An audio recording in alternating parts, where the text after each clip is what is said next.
Greetings, everyone, and welcome to Anime Night in the Dojo. Today's featured show, Jujutsu Kaisen, Season 3. I have Jujutsu Kaisen, Season 3, Episode 4. Welcome back to the dojo. I'm Ryu. That's Age. We're back for more Anime Night in the dojo. And, well,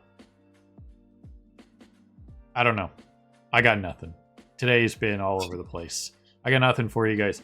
Last week, we crowdsourced a plan for the calling game, because that's what we're doing. That's what's happening. This is the culling game, and not speculation on what's happening with the series. We all know what happens with this series. And now that there's, apparently the author is in the final stages of the sequel series to this, and people are not happy with how that's ending because they're acting like it's their series or whatever. I do think it'll be funny if it does end in a Disney-esque friendship is magic conquering the universe thing, because that'd be funny as hell to me. I think that'd be like the ultimate fuck you that the author could come up with, is despite ending the first series that was insanely popular, come up with a follow-up series that's pretty damn good apparently, and then just like, oh, by the way, I know everybody out there hates friendship is magic endings, so that's what I'm gonna do, suck it nerds, and then just drops mic and walks out. What an absolute legend. Yeah, from everything I know about the frigging JJK author, he is a pretty damn big troll, so I wouldn't be surprised if he did something like that. That is so awesome. I can't even imagine. I would do it. Absolutely. So, all that stuff aside, I'm interested to see what happens with the calling game, everything that was talked about last time. That's about it, This is supposed to be the best arc in the series. There's some cool stuff coming that I do know, but not a ton. Just typical random meta knowledge that you just kind of see randomly. Nothing like super major, like, oh, I know exactly what's happening. Just kind of like, oh, like this character is going to be involved. It's like, well, yeah, no shit. You know what I mean? So. Before we get into the culling game proper, though, we still need to witness Maki commit a crime in cinematic 24 FPS. Right, and that's what this episode is. I'm pretty damn sure, considering you guys can probably see it. Well, actually, you guys can't see it because of the copyright blocker up there. But this is a 28-minute episode, and if you're on, going to watch it alongside of us in the timer action, you also see that it's a 28-minute episode. And hopefully, if you're watching it on Crunchyroll, they've fixed their authentication server stuff by now. But yeah, still not on our end, so we have to watch it elsewhere. I think we all know what that means. Nothing we can do about it. So. Yeah, that being said, let's just go ahead and push some buttons and see what's up with this week. So, people on Patreon will see you on the other side of the edit for the timer reaction, and people on YouTube see you on the other side for the discussion and review. And Patreon stuff's there if you guys want to check out the timer reaction, and YouTube is YouTube. So, click on the stuff that you want to watch. So, here goes something. Well, alrighty then. There you guys have it. And you guys remember in the last season of Shield Hero, if you were here with us, I had the Naofumi resting this face. That's how I felt about that whole season. Remember that one? This is the face that could work for this episode, because we talked a little bit about it more than we probably should have at the end of the reaction there on Patreon, but that's fine. We're just going to talk about it a little bit. So if you saw that, you know what we're about to say, and you can probably skip ahead like 5 minutes. But the point is two things. When this episode first released in subform, the West had it rated as like one of the best episodes of this like winter season, as like a 9.7, a 9.8, right? Some of the end of MHA didn't even hit that. All of MHA season blows this out of the water by a wide margin. Let's just start right there. This episode in Japan was rated as a 5.7. And there was this tweet that went out about people only watching the 3-minute action sequences and only paying attention to the aura farming.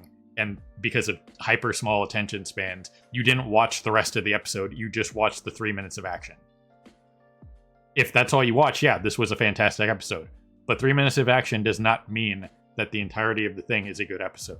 The rest of it was a big fat nothing burger that could have easily been expanded upon much more in the usual art of storytelling in just any kind of fiction, you see it, and the stereotypes exist for a reason, because they're generally speaking, the stereotypes are good and they work and people enjoy them.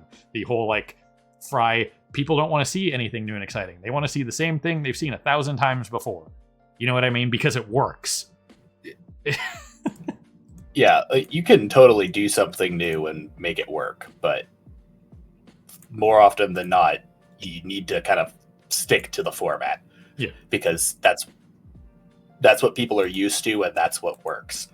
Not to say that like that's perfect or anything like that, but whenever you divert from the formula, you have to do it very well, because it's very apparent that you've diverted from the formula because people are used to the formula. Right. So when you go with stuff like this, it's like we're skipping like all of the story stuff to just do raw action in the pure story section of the story. And it's very apparent that we're doing this because, once again, like any other anime, basically, this would have been at least 2 episodes, and we would have had stuff like I was saying, like we would have actually like gotten some of the backstory between her and the non-curse user faction. Yeah. So let's just start from the top here. Generally speaking, when it comes to stuff like this, and I know like a lot of people rag on shows that like drag or whatever for certain things like that, but this episode would have been much better if, you know, say what you will about her dad and all this crap that was going on, and the Mai stuff was fine. In short, she gave up her life so that the twin rule of this universe would F off, and she created those 2 curse tools for Maki to use so that she could become basically nearly on par, if not better than Toji. That's another discussion. That's what happened there. That was fine. There was nothing wrong with that. The rest of it, with the Zenin clan stuff here, the issue here is they touched on the fact that she had history with these guys, the non-curse users that are like the rank and file, and this is how she trained.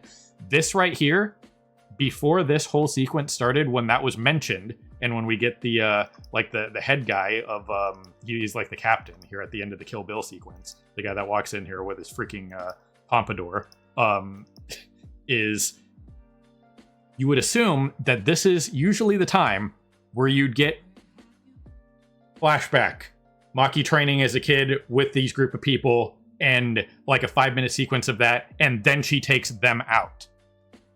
And then the episode wraps up with her taking on the main guy and taking him out. And that's how the sequence probably would usually go. You know what I mean? Yeah, like, well, they probably could have done it a little differently than that, but yeah, it would have been more like a thing of like showing some of her training and the setting up the backstory, like when she goes to fight the minions, and potentially even as she's fighting the minions to break up the combat a little bit. But then the big thing being, once this guy steps in, we go to do his fight, and we actually have like a reasonably proper backstory for him, even if it's only like 2 minutes, a short one, not like a super long, like important character backstory, just like the classic side character backstory to have the viewer and get some connection with the character, even if they're gonna die here or whatever. But they do that with characters like this so that they have a character as opposed to just being, you know, an NPC basically. You know what I mean? Yeah, give him at least some backstory, but have it primarily be feeding more into Maki's character as a form of this is setting up her past and why she wants to destroy everything. Because we've already established that she doesn't want anything to do with the Zenin clan. The only reason why she has not openly rebelled against the Zenin clan like this up to this point is because she's been trying to protect Mai because she hasn't had the power to. Yeah. But now that Mai's dead, she no longer has a reason to not confront the Zenin clan. Plus, now that she's not being gimped by the whole thing of the twin rule, she has the power to do it. Yeah. Because the whole thing with twins is their cursed energy is split. Plus, also on top of it, the fact that she is freaking whatchamacallit, divine blessing user or whatever, and is not allowed to have cursed energy. Like Mai explains, as far as all the pacts and stuff like that are concerned, they're the same person. So the fact that Mai has cursed energy means her pact isn't in full effect. Yep. As long as Mai's alive. Right. But once again, another thing to clarify too is pact users can absolutely use cursed tools. That's something that Toji did. So Mai's last act was creating those cursed tools for Maki to use. That's why the grunts were like, oh, she has 2 unidentified cursed weapons. Because that was Mai's last, thing that she did that was Mai's thing. In case anybody forgot, most of her curse technique was her thing that we saw was her creating bullets for her gun. So she was a creation specialist. So most of the time she was just creating ammunition for her gun. That doesn't mean she couldn't do other things, like making these tools, which used so much of her remaining life force, basically, that was the last thing that she could do. So yeah, she was already dying to her wounds, so just used up the last of her life to make the swords for Maki. Yeah. So arguably they are special grade curse tools. We'll just have to see if they get into more of that, but still, that's what you'd want to see. Everything we talked about before with like an episode like this is going into it, and then that could have been this episode in of itself, leading more into everything we talked about, and then go into everything up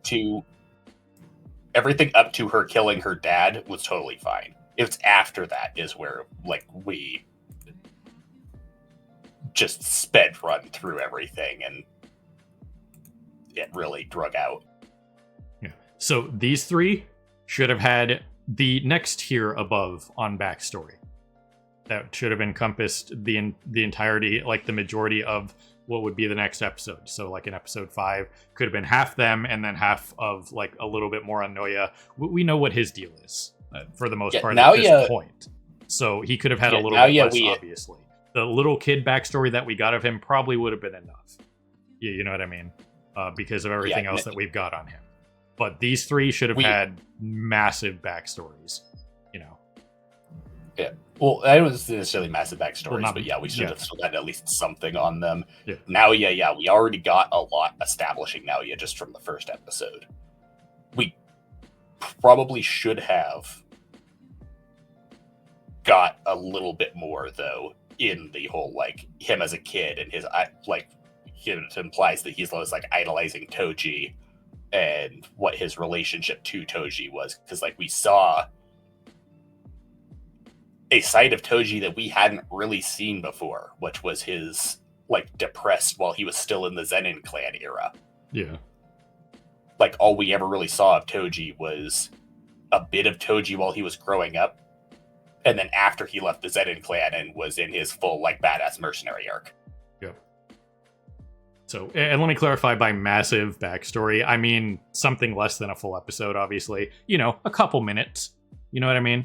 Maybe they're all part of it and it lasts 5-6 minutes. You know what I mean? Something like that. I'm not talking about they need multiple episode backstories here. At very least, the center guy needed to get at least some backstory, because once again, he was one of the candidates to become the head of the clan. Yeah. He's one of Naoya's brothers. Yeah. So something to that effect, the usual, and it's definitely takes away from the episode because it's lacking something that fundamentally should be there. It's just that simple. It feels not everyone needs this right here. Her fighting these guys. Yeah, they were more powerful opponents, obviously, because of what we know of the universe and that kind of thing. But to me, this victory means nothing for the viewer because we have nothing on these guys. You know what I mean? They're no different than a villain of the week. It doesn't matter. Villains of the week in JoJo's had backstories. You know what I mean? That made you want to dislike them or sympathize with them or whatever. You know what I mean? So yeah, not every character needs a backstory. However, you can't get away with not having backstories for characters either. In this case, you didn't need to necessarily give a backstory to the other two, just the main guy. But also just in general, we needed more backstory shenanigans going through here because this is basically the turning point for Maki's character. This is what pretty much the whole story for her has like been building up to. And we've arguably not gotten much on Maki for her being a main character. Especially if moving forward, she's going to become even more of a main character. This should have had a lot more to it. Yeah. For how big of an event this is supposed to be for her character. Yeah. So that is just the kind of bummer for this. It just feels like a character arc that had a very hollow ending point. You know what I mean? She accomplished her goal, sure, but there's like no satisfaction on the viewer side. Obviously, she as the character did exactly what she wanted to do, and we're gonna move on from there now that the Zenin clan doesn't exist anymore. It's just her and Fushiguro. That's it. You know what I mean? Nobody's left. I think there's still some Zenins around, but this was like the main family. Yeah. Was taken out, so like I think it's just like would just be some minor members of the Zenin clans here and there that are like other people who are kicked out and or like minor family properties and stuff like that. Yeah.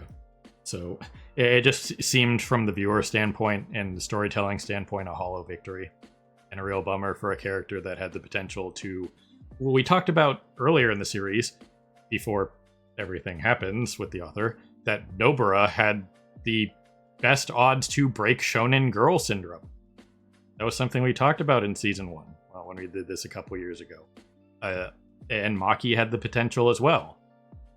And this whole sequence kind of ruins it. You know what I mean? So yeah, I mean, we're still early on in the arc, so like Maki still has potential to be a good character, but this is still should have been like one of the biggest moments for her character, and it just kind of falls through. Which I've been speculating on Maki pretty much from season 1. Like I mentioned that she was probably gonna more stay a side character, but that they were already kind of building her up a bit. And then as soon as we started getting the Toji stuff, I immediately jumped on, okay, well, Toji's like primary purpose in the story is to build up Maki. Yeah. So, just saying, this was one. If anybody out there tells you that this is one of the best episodes of anime, just period, they're wrong. Factually, it's that simple. Or was the action sequence very cool? Absolutely. 100%. I like the homage to Kill Bill. Can't tell me that's not what that was. Okay?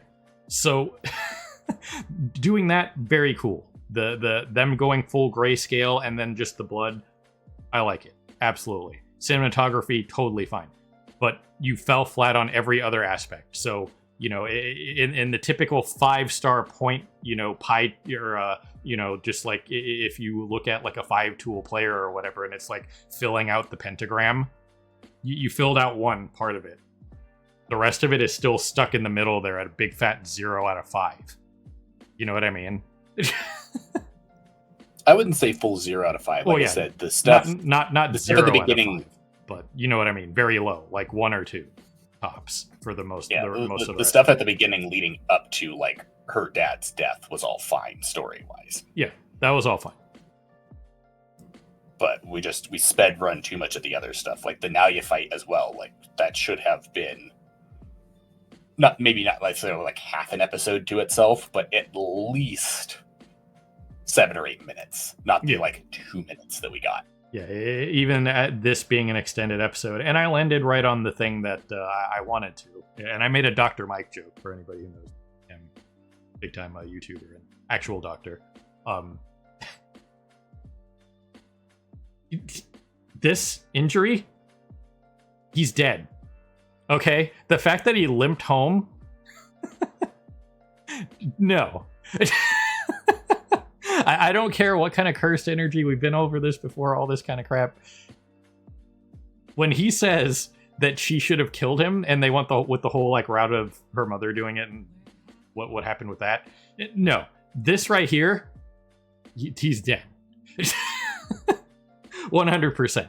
There's no brain left at that point. You know what I mean? She's completely shattered his skull and pushed through to the brain, and it doesn't take a lot to destroy a brain. Okay?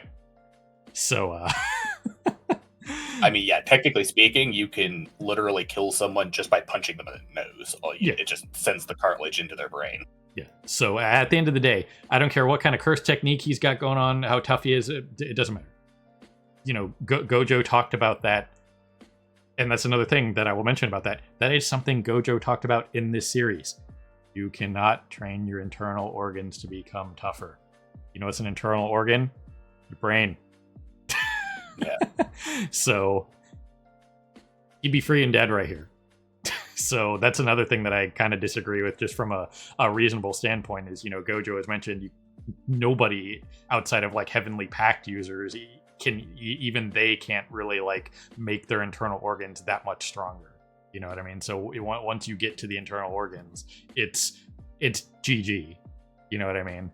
So yeah, the only thing, Heavenly Pact users are just inherently more survivable because their body is just inherently better in every way possible. But when it comes to like actual organ damage, basically the only thing you can do is hopefully survive not getting one shot by it and then heal it. Yeah. Like in the case of Yuji, like if he had the capability of rapid regeneration, he regrew his brain or whatever, yeah, okay.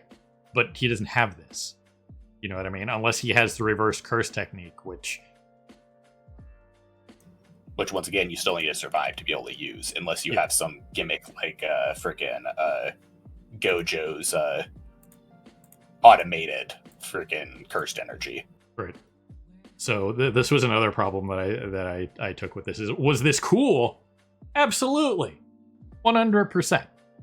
Cool sequence. But he be dead. No questions asked. Most universes. So, come on. Especially this one, based on everything that we've got on it. So, that's another, like, sticking point for me in this one. Is like, I get why they did the whole her mom thing. Yeah, I get it. But, again, he's dead right here. 100%. On impact. Yeah, from a storytelling thing, it's like, yeah, trying to freaking redeem her mom to some extent. But, nah. Yeah. And as far as the fight itself is concerned, like I said, it went by too fast still. Like, we should have gotten a bit more on Naoya and Toji's backstory together. And even if not counting that, the fight itself, we basically just kind of glossed over Naoya's ability in the first place and got basically none of Maki actually figuring it out. Right. All we got was the brief sequence of her counting in her head, and then just, oh yeah, she's figured it out, and she's killed him. Yeah. So. There have been shows that have, you know, I hesitate to use the term drawn out, but have sequences like this last longer. And yes, there are certain points where they've overstayed their welcome. That's usually around the fourth or fifth episode. We can make the joke about how they're in Dragon Ball, they charge up for multiple episodes at a time, that kind of thing. That's massively overstated, but still, it's reasonable. And in this case, this should have been at least 2 episodes, if not 3, and it would have been perfectly fine. Instead, we got a rush job in rushing through this sequence that should have been a character-defining moment for Maki as now the main girl, based on the fact that Nobara is not around anymore. So, just saying. Yeah, once again, we apparently don't even freaking get any sort of confirmation as to whether she's alive or dead until, like, it never even really gets brought up again until the freaking fight ending. Yeah, so that's a whole other thing. If you guys want to look into that, that's your business. But, you know, as it stands, Nobara is in limbo. And so the only major female characters that we have left, obviously Maki, some of the side characters from, you know, the Kyoto branch of Jujutsu Tech. Mai is now gone. You know what I mean? So it's just, It was a rush job in that case, and it's certainly 100% not a 9.7 on an episode scale. Like I said, me being nice about it, I'll give it a 6 flat. You know what I mean? And that's why Japan rated this as a 5.7, because they understand story structure. Yeah, like I said, this would probably have been maybe a 7 at tops. Once again, if it was actually placed in the right appropriate spot, but it being the 3rd episode drags it down even more than it already was. Trying to say that this is on par with like Bakugo's fight with All for One or something, you know what I mean? Like that was another episode, was a 9.8, was Bakugo breaking through his limits and beating All for One. You're kidding me, right? You think these two things are the same? You're out of your mind. I would say like some of the fight animation and stuff like that, yeah, better than the Bakugo versus All for One fight. That fight had some kind of jank situations in it. But the Bakugo versus All for One fight had so much more actual frigging character and depth to it. Whereas this, once again, was just a hollow fight scene, basically. Yep. So, once again, not taking away from anything from the animators. Nothing like that. They did their job. Absolutely. But, especially after last season, like this season so far has been a massive step up for the animators. Yeah. So, not taking away anything from the studio. This has nothing to do with them. Unless the source material is a little bit different. But based on what we know about this author, and what we talked about at the beginning, where if he's doing a Disney Friendship is Magic ending in the sequel series, that's friggin' hilarious. I'm not saying I'm not trying to spoil anything. That's just what people are assuming it's trending toward. I don't know. But I'm just saying, if that is the case, that would be funny as hell, and I would respect him for it. Because most of the time, F people. You know what I mean? Because there are a lot of people out there that, once again, with the TikTok references, they watch the 3 minutes of aura farming and say that was a fantastic episode. No. Rolled up newspaper, no. Stop it. Well, we need to get away from that kind of literal brain rot. So, yeah. Yeah, it's like you were saying, at this point, Maki is effectively main girl, because Nobara is out of the picture. The only other, like, female characters we really got is Yuki, who's on Tengen duty, the Broom Girl, and then Miwa. Yeah. And she's useless. That's per her own admission. Yeah, the last thing we saw of Miwa was her sitting lonely in the frickin' waiting room with Mekamaru's puppet, wondering why it's not responding. Right. So, yeah, there's really not much left. I mean, May's fled the country. She was pretty cool. But I don't know if we're going to get any more May. And then, like Gojo's other classmate that he has the rivalry with, the teacher, his version. Yeah, we do have Miwa and them as teacher is still teacher. Technically around. I assume she's still around. Yeah, she's still around as far as we know, but most of the main female characters that we built up at this point are dead or MIA. Yep.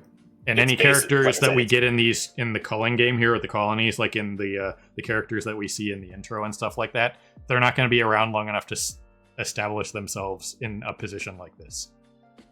You know what I mean? So once again, this is a death game. Most of the characters that are introduced in this are just going to die. And they'll probably get better backstories than what we got for the Zenin clan, which were a big deal. That random comedian from last week already has a bigger backstory than the Zenin clan. A dude who's had cursed energy for 3 weeks. Mind-blowing. He said cursed energy for 3 weeks and was on screen for a minute, and he had more backstory. I know. It's crazy. So, that is what it is, you guys. But again, this absolutely was not an all-timer. Fight sequences, absolutely very cool.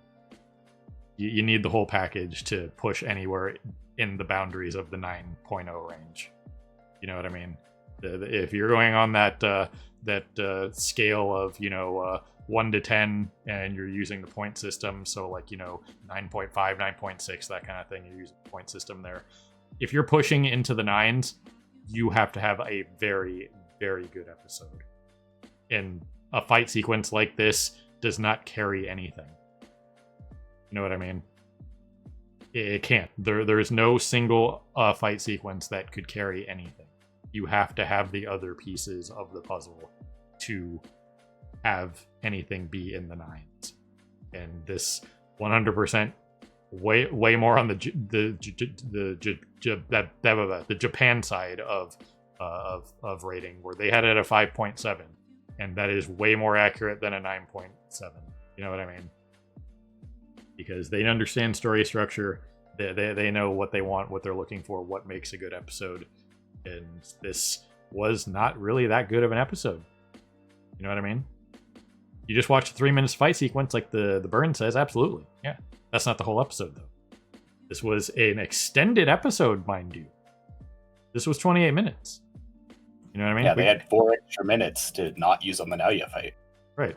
And you can do a lot with 4 minutes. You know what I mean? Yeah. You can do a lot with 4 minutes. There are a lot of shows that we watched recently that have done a lot with 4 minutes.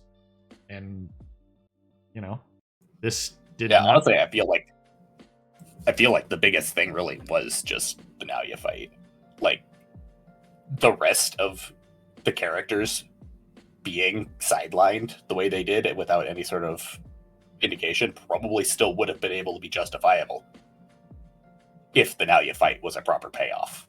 Yeah. Like, we got the backstory bits for him, and it lasted more than 2 minutes of us. Like, if we actually got a proper back and forth, and Maki actually having to figure out his power and stuff like that, because there was the whole aspect of the power that we just totally got randomly thrown in there from the freaking narrator.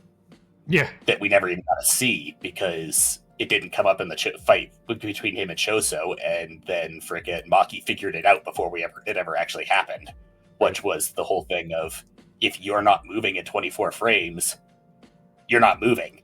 Right. And we've had guys that have had that. We had one of the characters that was moving in frame rate. You guys remember that guy? That was very cool. This could have been the same kind of cool. Didn't exist. So, I don't really want to rag on this anymore. It's boring to me. But at the end of the day, again, I'm not taking away anything from the animators. They did a great job. But once again, this is a fan base problem, and you guys are wrong. I'm sorry. You can absolutely like it. I'm not telling you to not like it. But from an objective standpoint, it is not a good episode. It is very mediocre. Run of the mill, yes. Nothing burger on anything but the action sequences. And you can't write off that.